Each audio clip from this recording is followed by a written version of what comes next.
আমাদের পূর্বপুরুষরা যাদের ত্যাগ, যাদের রক্তের বিনিময়ে, যাদের সংগ্রাম আন্দোলনের ফলে তিলে তিলে একটি সংগঠন এই নোয়াখালী ছিল এক সময় বঙ্গবন্ধুর সংগ্রাম আন্দোলনের দুর্জয়ের হাতি, মাঝে একটু খরা ছিল, কিন্তু এই নোয়াখালী আবারও শেখ হাসিনার আন্দোলন সংগ্রাম দেশ গঠনের দুর্ভেদ্যগামীতে পরিণত হয়েছে।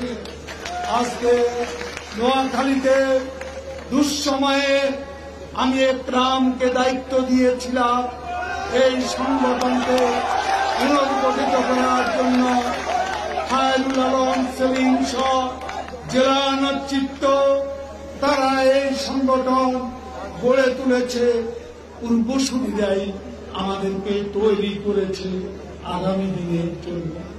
আজ যারা আছে এদেরকে আমরা তৈরি করছি আমাদের আগামীতে আলোকিত নোয়াখালী এরাই নির্মাণ করবে, সেই উদ্দেশ্যে